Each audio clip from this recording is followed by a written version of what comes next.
අපේ තාත්තට ඩිෆෙන්ඩර් එකක් තියෙනවා. ඩොලර් ලක්ෂ කෝටියකට වඩා ගණන්.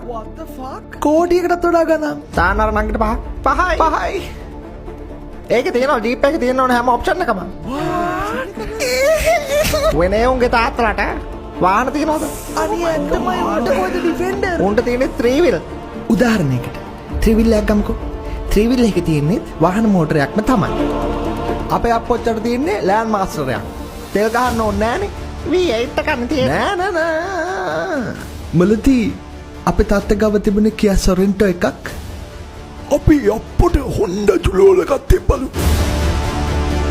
උඹේ බාප්පලු එක හේතුවේ. හැමෝම දැනටමත් දන්නවා තාත්තලා ගාව තියෙන ඩොල්ෆින් වෑන් කියලා. දැන් බල තාත්තට වාහනයක් ඉස්සර නැද්ද? හරයක් තිබුණා අපිට. නෑ මට හරියට කියපන්. ඔයාගේ තාත්තට බෙන්ස් කාර් එකක් තියෙනවද? අපේ තාත්තට බෙන්ස් කාර් එකක් කරන් දුන්නේ විජේ රජුරුව ලංකාවට ආපු කාලේ. ඔයාගේ තාත්තා ගාව තියෙන ටෙස්ලා එකක් නේද? ඉස්සර එකක් තිබුණා. දැන් තියෙන්නේ පැන්ඩා ක්‍රොස් එකක්.